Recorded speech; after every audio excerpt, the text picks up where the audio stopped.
I know what you're thinking, punk. You're thinking, did he fire 173 times or 174? Well, do you feel lucky, punk?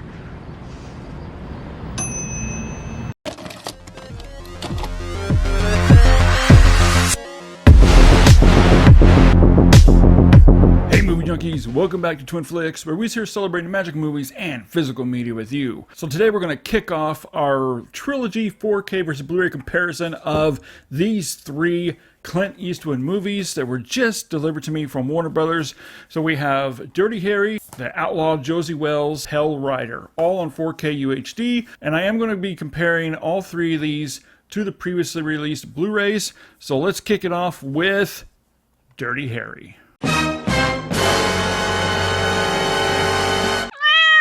So Dirty Harry comes at us with a fresh 8K scan from the original 35mm negative, forming a 4K DI with HDR10 grading, no Dolby Vision on this one, and also a new Dolby Atmos mix that we're definitely going to be taking a closer look at, and preserving the original theatrical ratio of 2.35 to 1, and the restoration work was handled and completed by Warner Brothers Motion Picture Imaging. And the disc does contain a fantastic commentary track by film historian Richard Shekel.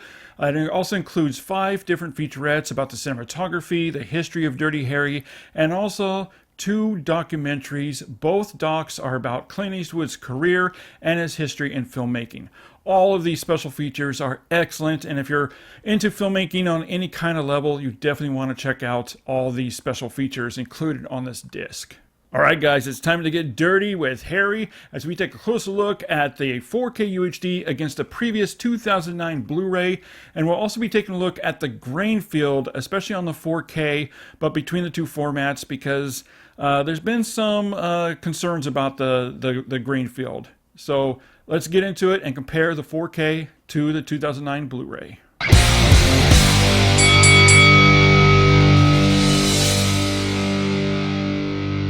Right from the start of the film, we have correction with color timing that now looks much more accurately displayed based off of the original source material. The Blu-ray was no slouch either. I always thought the Blu-ray looked great, especially for its time. However, you can now tell how dated this Blu-ray is as well. 4K has a much cooler color palette than the Blu-ray that's obviously much warmer, mostly within the skin tones.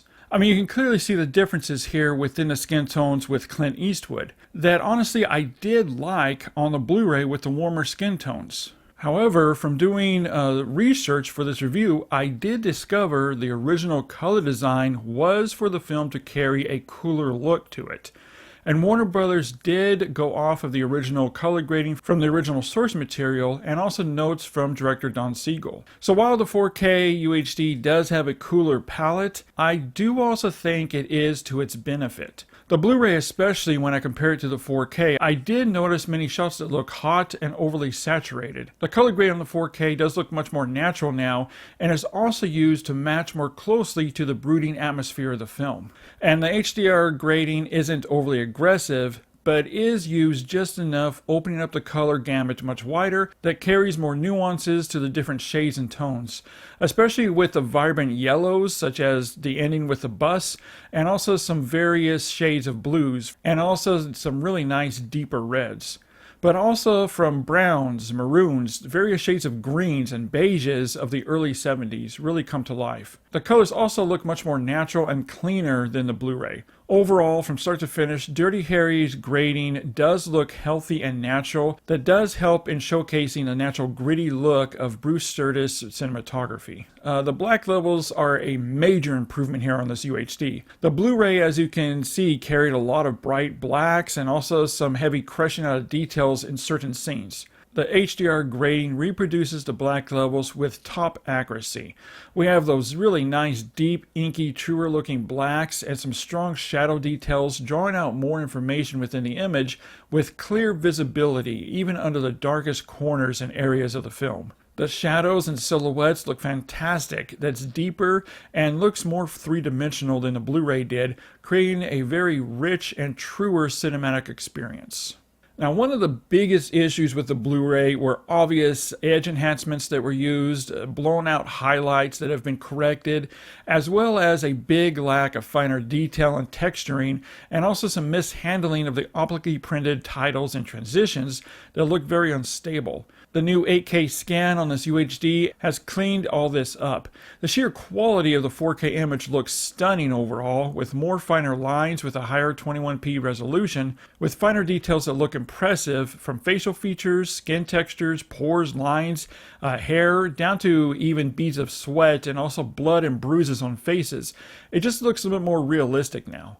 Decor on walls of interiors and offices, to exteriors from buildings, the streets of San Francisco, even seeing down to gravel and lines on the pavement. It all comes through with much better accuracy and clarity, and also razor sharp, or as sharp as the lenses could capture. I will say though, there is some generational loss, but really that's to be expected for a film that's over 50 years old. But definition is never in question. Also, backgrounds stay clear and sharp even within close-ups or wide shots. The UHD is free from a lot of the grit and speckling that really impaired the image from the Blu-ray. The new 8K scan has cleaned up all these unwanted artifacts, but at the same time has also retained much of the inherited imperfections from the original camera negative. Now, I did notice that some edges of the frame in some scenes do look softer than other scenes, and also some optical transitions do stand out more as there is a dip in quality. But this is all inherited from the source material, and there just really isn't much more they can do with it. So it's not because of a bad transfer, as I've heard some claim it to be. There's also some really nice extra depth and three-dimensionality throughout the presentation that gives a really nice lifelike appearance.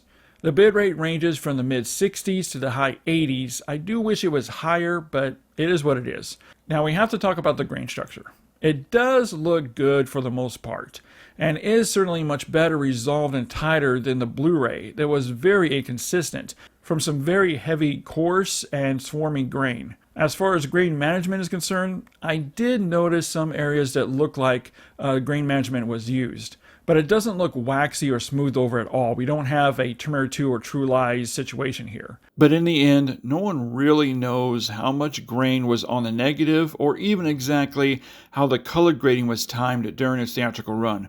And overall, the UHD looks stunning. If they use grain management or not, it honestly does not matter because it's not distracting, and the cooler color grading has its benefits, and there's also more detail within the 8K scan now.